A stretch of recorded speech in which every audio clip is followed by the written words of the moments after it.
Hello and welcome to From the Be-All End, the Burnley podcast, and we're here after a very impressive 1-0 home win over Bristol City. And with me here is Paul Woodhouse, Justin Connolly, Andrew Greaves.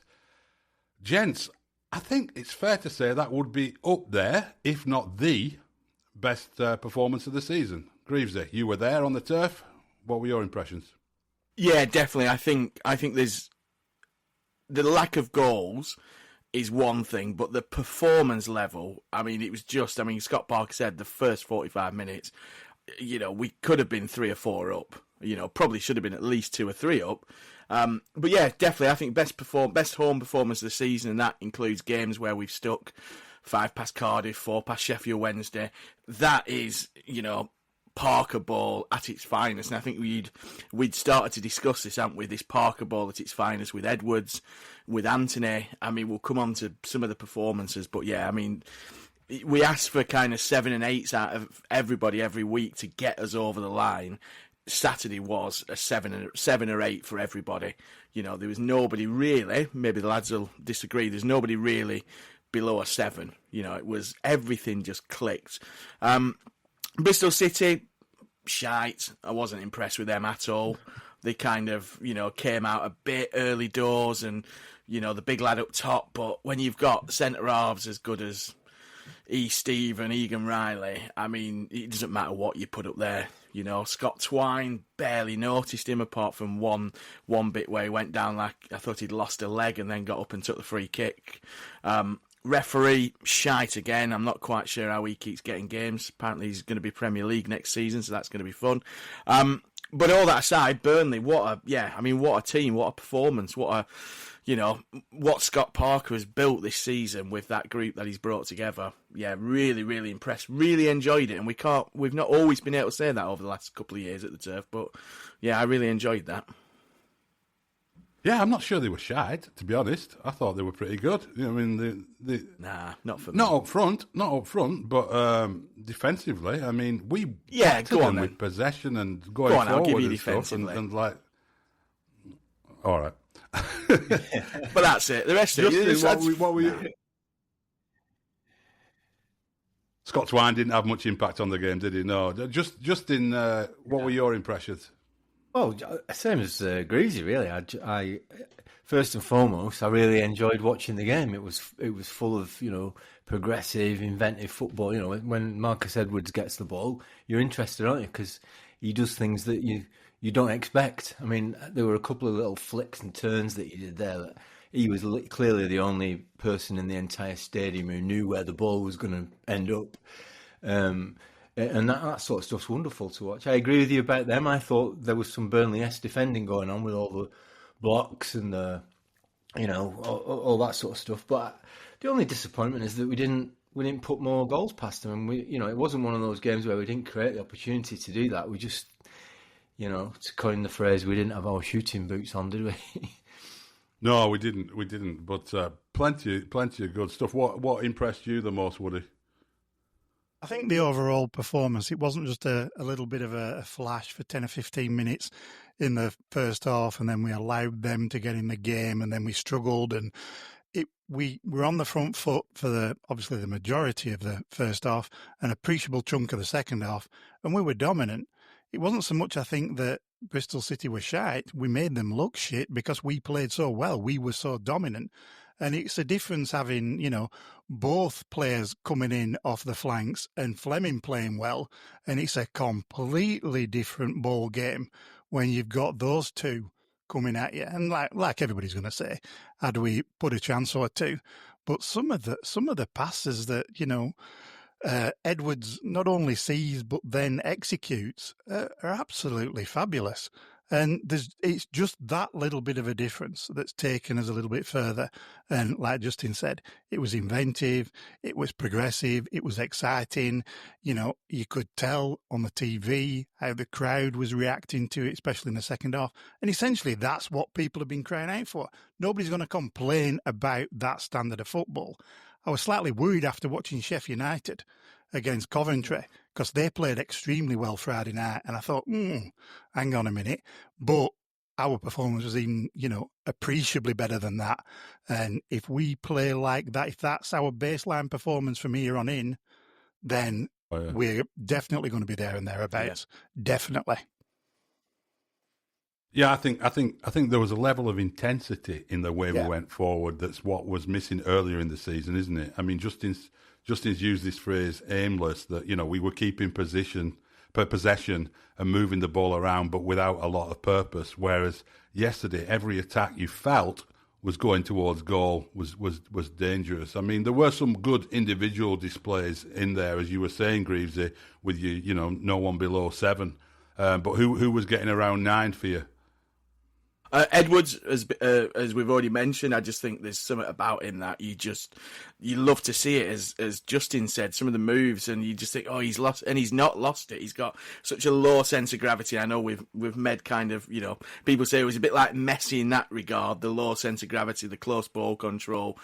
But it's just, and he frees Anthony up, and I love Anthony. I think Jadon Anthony, when he first came in, I think one of the first things he did was put that cross in for Foster against Rovers, and we score from that.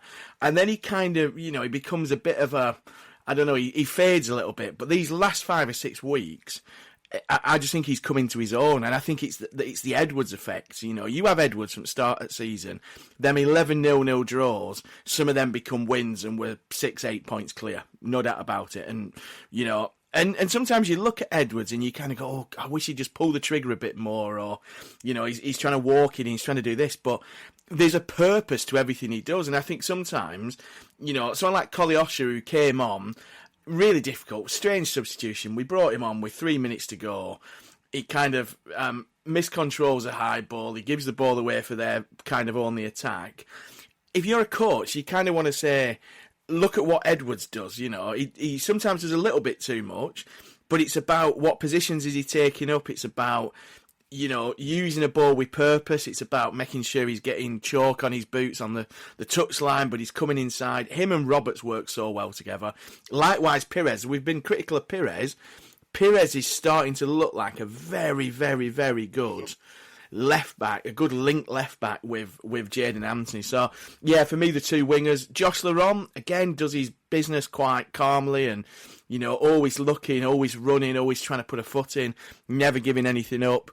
And then of course you've got Josh Cullen, Mr. Metronome, who just makes everything tick. He won the sponsors man of the match. I think they must have had a pretty tough time deciding on who it was. But what I did like, actually, I was reading Scott Parker's comments afterwards, and basically he was impressed with us for 45 minutes, which I think shows the level of intensity that he demands. He basically said, look, second half, we had his moments, things like that. But the line is from that, I was impressed with this team for 45 minutes. If that's the level we're looking at in terms of, is there more to come? Well, look, if the boss is only impressed by 45 minutes, he must know we can get up to that 60, 70, 80, 90 minute mark. It's going to be an interesting running, isn't it? It is, yeah. I mean, at the other end, another clean sheet. I mean, Justin, some of those recoveries from Esteve and Egan Riley, I mean, they're now getting, like, the reaction from the crowd as well. You could hear, the Steve chant coming out, and also Egan Riley's got his own chant now, hasn't he? But there were a few times when I think there was one incident with Norky Wells looked like he really was clearing on goal, and then suddenly this, let's stop calling him a Rolls Royce. He's a what is it? I mean, the problem is it's French cars, isn't it? You can't call him a Renault. He's like no, but he appears from almost from nowhere and just snuffs it out, doesn't he? I mean, I thought he was magnificent yesterday. Yeah, he was wonderful. Both those two at the back are great, aren't they? Complement each other so well. It's like they themselves say, if one of them finds himself pulled out of position, the other one's behind him to mop up. And like you said, they've got that recovery pace, haven't they, that allows them to even dig themselves out of big holes when they do, make mistakes. I mean, I didn't think they were that good going forward yesterday. I didn't think they had that many problems to deal with, but everything that came at them was easily dealt with. I mean, I think there was only that one shot, I think it was more or less the last kick of the game, where the ref seemed to be trying to play long enough to allow them to get a chance, and eventually they did. and that was like the first shot they'd had on target all games. So that says everything about it, doesn't it? Really. And then when they did get a shot on target, James Trafford was there. I think I can only remember him touching the ball that once. I think with his hands. That yeah, shot right so. at the end, right at the death, wasn't it? Yeah. Yeah, I must admit, it's a pity Chris isn't here because I had this evil thought went through my mind as a wind-up comment to him for today when Sean Dyche signing Narky Wells up against Vincent Kompany signing Maxime Esteve, but it was there was a gulf there, wasn't there, in terms of their attack at our defence. Woody, I mean, it's the wingers. We've played systems over the last few years with various managers that have really depended on our wingers to be the creative force in that side. At times earlier on this season, that wasn't delivering for us, but now it feels like we're a constant threat when we have the ball out wide. Because I think it's like Greasy said, we've got one guy in Edwards who has a purpose. He's not just playing percentage football. He's actually looking for a pass. He can see a pass and he can do something 9 times out of 10. So that makes a hell of a difference rather than just having somebody charging at a back line, hitting a wall, and then it coming straight back at us. And it was interesting. I was listening to, I just watched Robin's TV and Leroy Royce Sr. going on about how Burnley are the best side he's seen against Bristol City. And he said the problem that Bristol City had was because the two wingers were so effective, like both, pushing up on the wing backs, they were unable to support, Twine and the other guy in any kind of attack, and they had no necessary outlet. So the work that they were doing up front was also essentially defensive work and allowed us to be on the front foot as we were. And they were terribly impressed with how we played.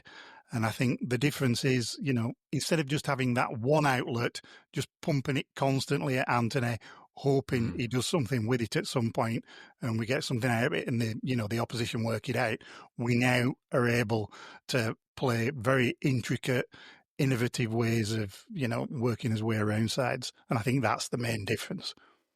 Greasy, what was the atmosphere like on the turf? Because watching it on TV, it felt really good. It felt like the crowd were really into the game and really behind the team. Yeah, and I think we've said this a few times, haven't we, in terms of what comes first. Is it the performance or the crowd? Who's the responsibility on? But yeah, I thought the atmosphere was superb yesterday. I think the way we started pretty much kind of on the front foot, you just kind of felt, when we got that free kick and it was Fleming, I don't know where we were, you almost kind of sensed, well, this will be the first goal. And I think the crowd almost sensed that, look, the first goal is going to come sooner or later. I think the atmosphere would have been even better had we been 2 up or 3 up at half time and we'd have kept pushing. I think that levels would have just lifted again to a point where we're keeping that consistency. It does ebb and flow, as Justin said, and I think, but yeah, I was really impressed. I thought it was really good. We had a new half-time activation, some kind of weird crossbar challenge where some bloke fell on his arse. Oh, go on. Which was it was basically just a shit net.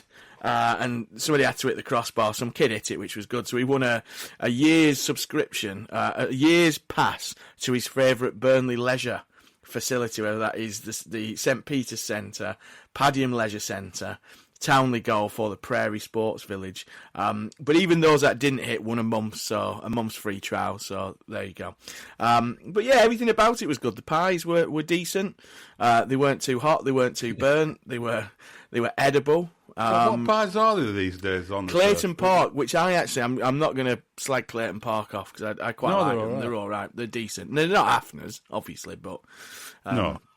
Hafner's now, of course, available at the Beer Necessities in Todmorden for your pre or post match pint. I do think that Clayton Park has sort of definitely moved ahead of Holland's, the sort of modern version of a Holland's pie. I think Clayton Holland's a shite. Yeah, unless they want to sponsor us, obviously. It's the first time I've ever heard of Clayton Park, which goes to show how long it is relatively new. Yeah. It is relatively new. Yeah. You can find it in spas, can't you, in petrol stations and stuff, which makes you think it would be crap. But actually, it's not bad at all. Yeah, it lulls you. When you said spas, then I was imagining people munching on pies in a sauna somewhere. All right, Cucumber in the eyes. There's a concept. Crow Wood's new pie therapy sessions. Yeah. Might have chanced upon an opening there. Let's think about it. But they do a butter pie as well, which is an interesting one, isn't it? Because you hear people talk about butter. Growing up, I never had a butter pie. No.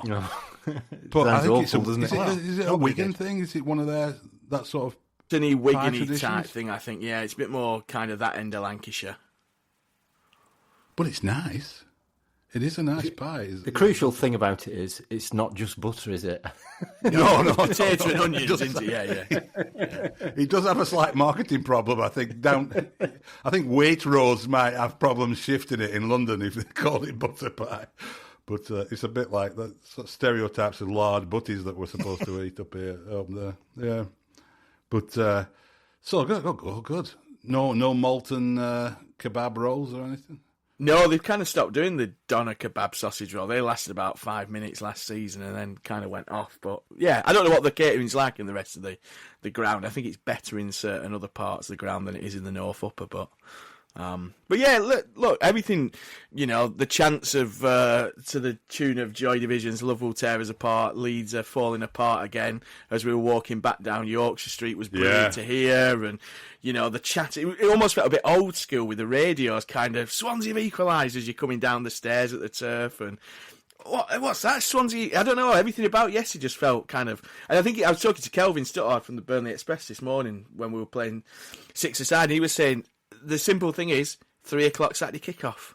We've got all these kind of weird and wonderful 7:30, 7:45, 8:00 Friday night, Sundays, Tuesday nights, Wednesday nights, Monday nights. And I think it does ruin the atmosphere. People love a night game, but we love a night game because they're 2 or 3 times a season at home.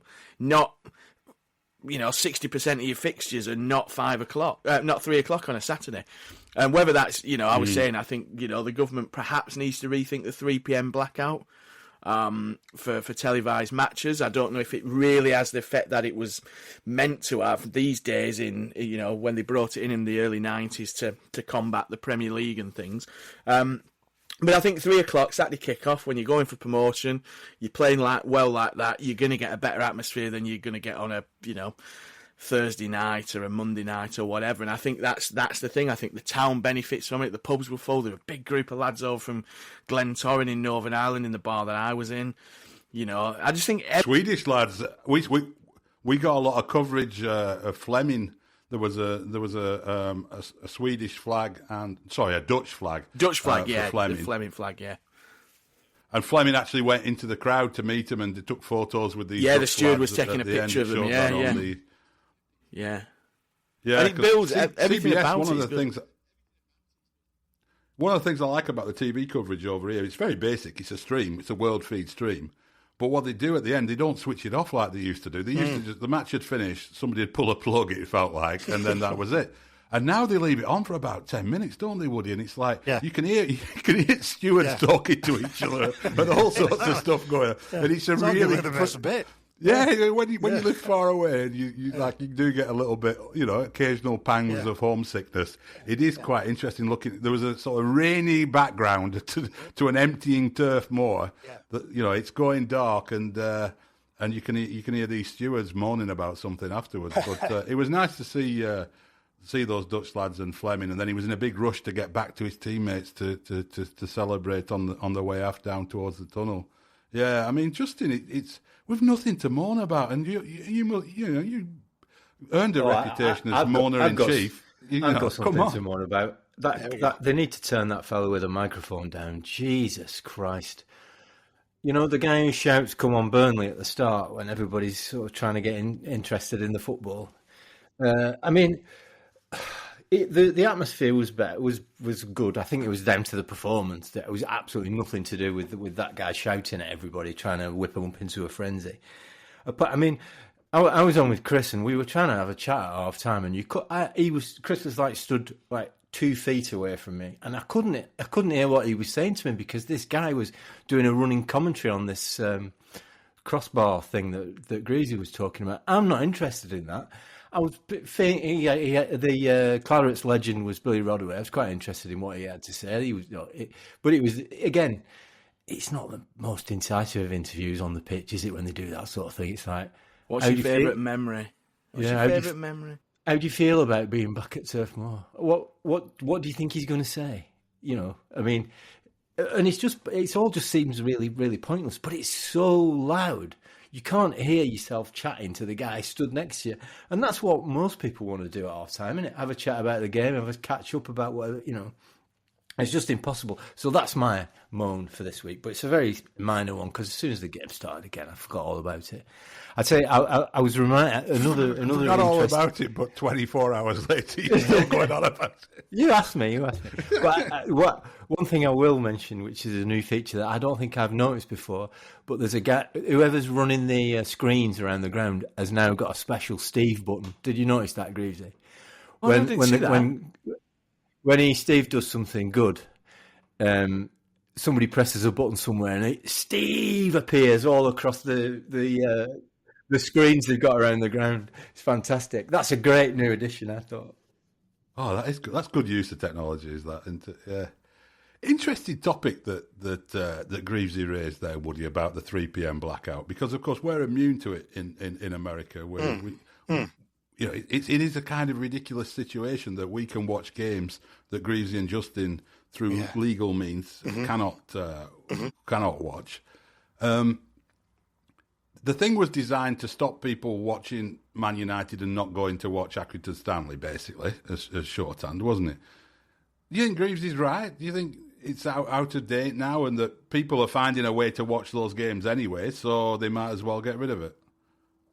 Yeah, I mean, it's one of those weird things. Like you say, it's become that irrelevant, the idea of a 3 o'clock kickoff almost, that, what's the point in having it in place just for a Saturday, arguably. And, you might as well get rid of it. It's so easy for people to be able to find somewhere to watch it. So I pretty much agree entirely.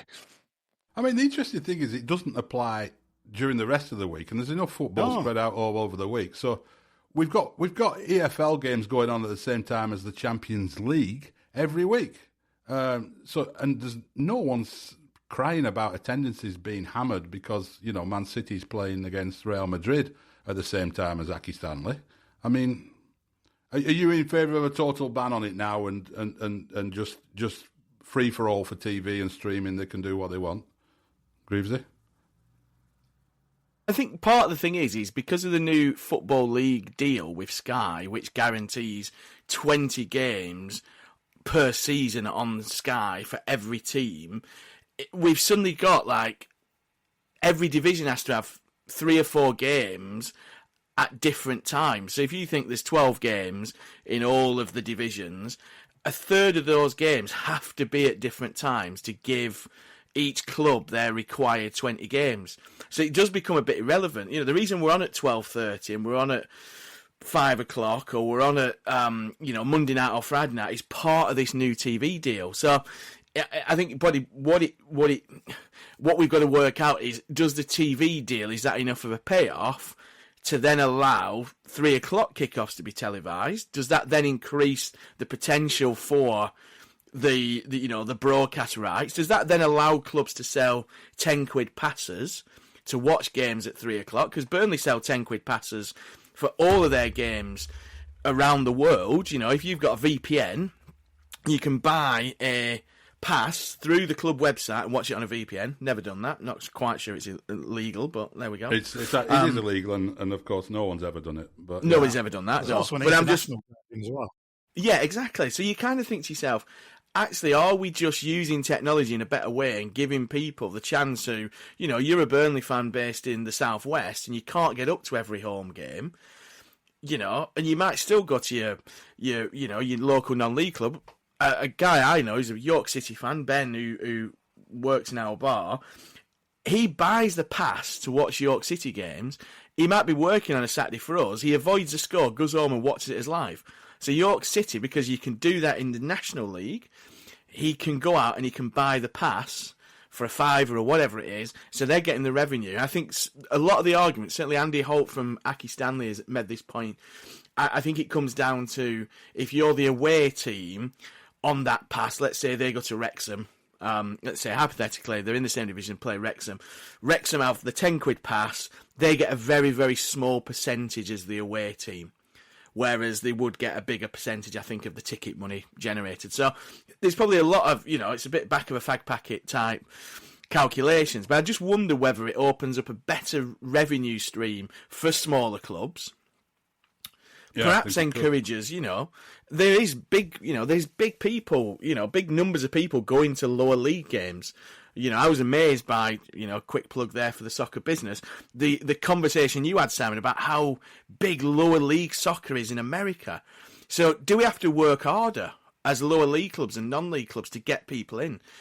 So if we work harder at every level, there's enough pie to go around everybody. We can keep 3:00 kickoffs, which is when people want them. And to be honest, the UK's transport network works better for 3:00 kickoffs.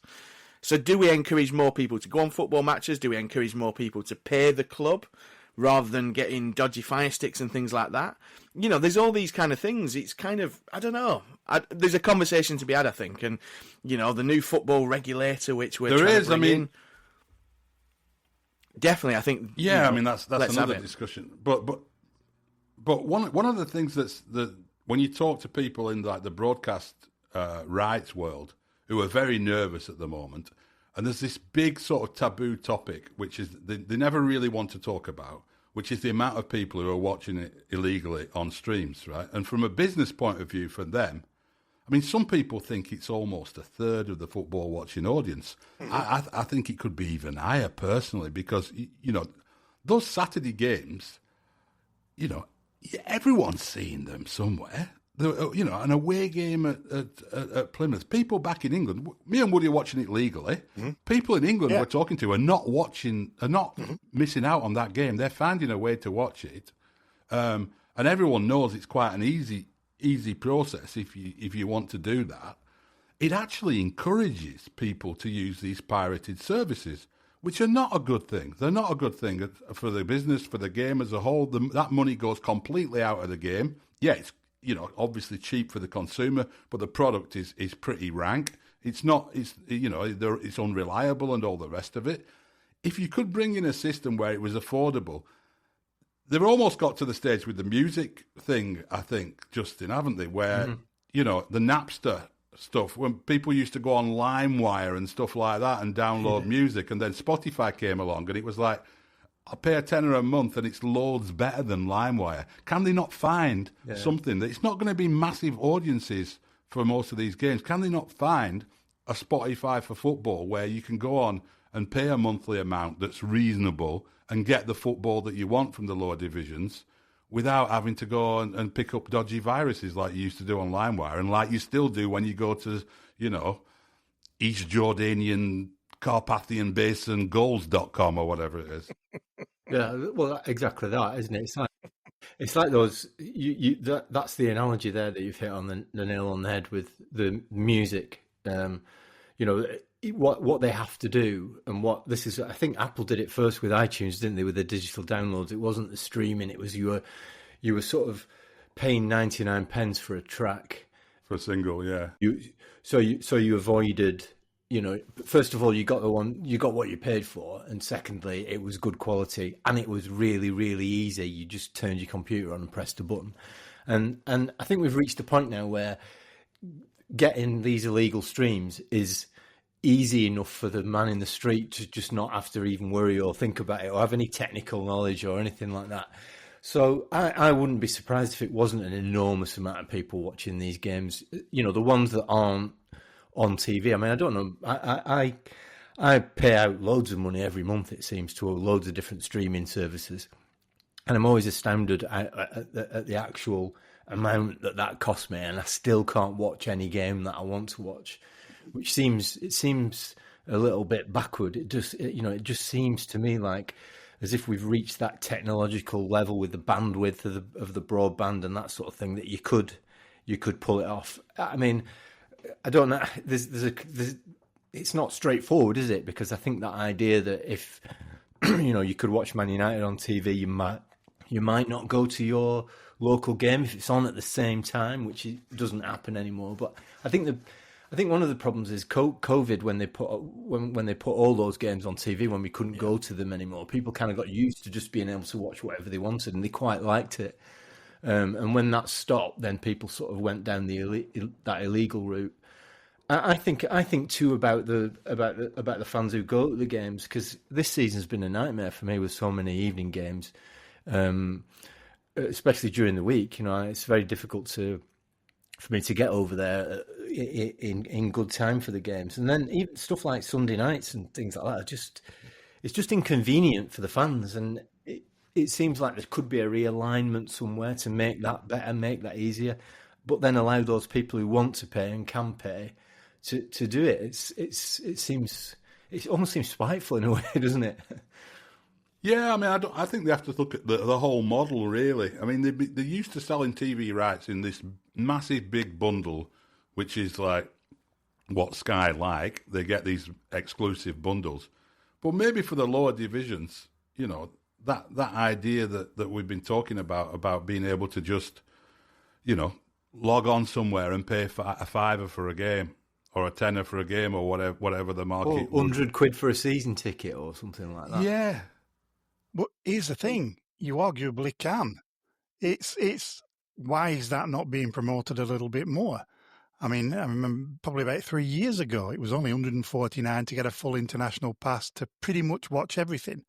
But there are still certain blackout dates as well on that they can't show. So it's that idea of, well, can I watch everything?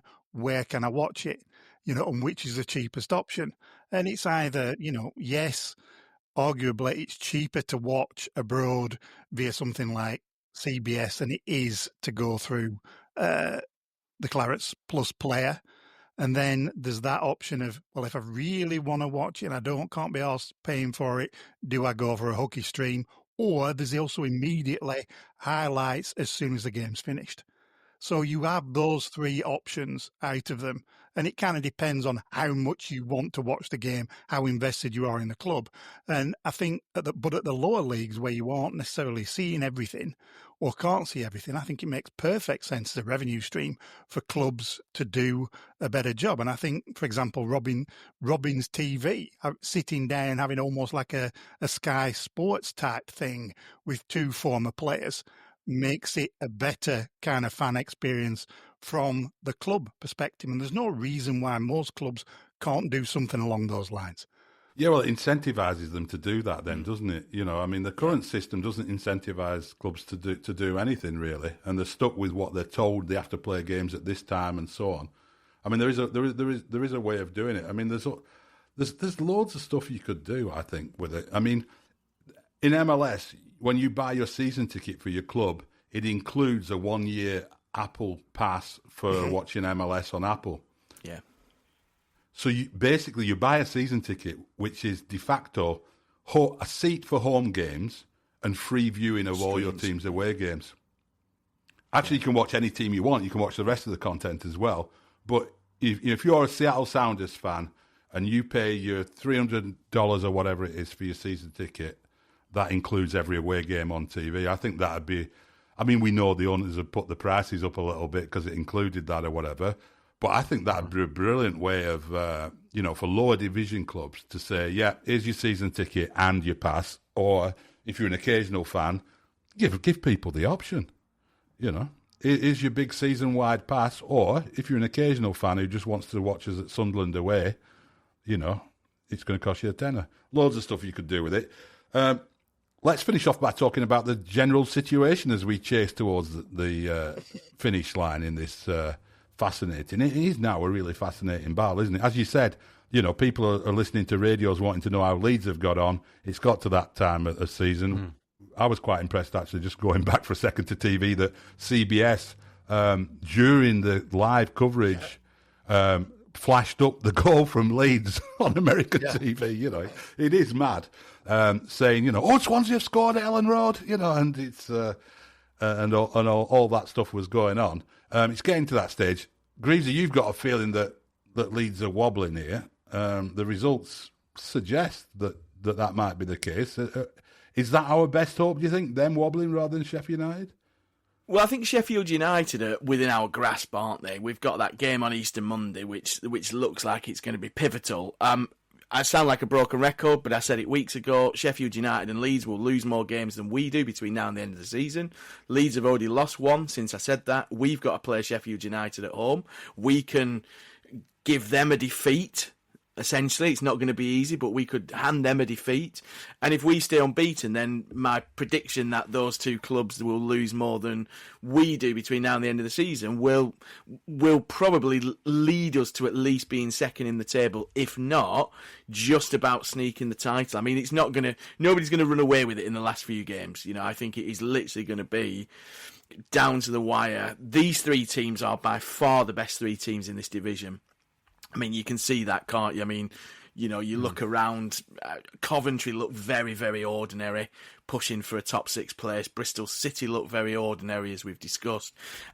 Sunderland are kind of in that no man's land in fourth, a little bit in terms of they're probably quite good, but everybody else is too inconsistent. You know, Rovers lost again yesterday. I mean, they're down to 11th. You know, they're falling like a stone. They've fallen, plummeted. Yeah, plummeted.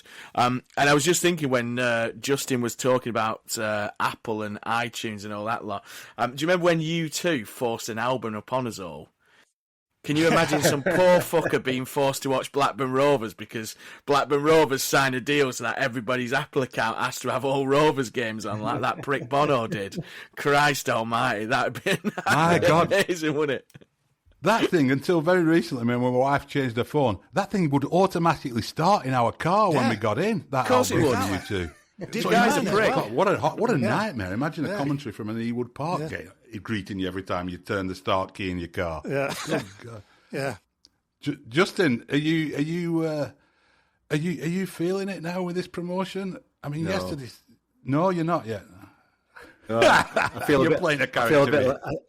I still feel a bit like I did in the last 10 minutes of that game on Saturday. You know, we can't count any chickens, can we? It's just so close. And I mean, I think I like our position more than I'd like that to be in their position, because we've got that defensive solidity and we've got that, you know, teams are going to have to play well to beat us.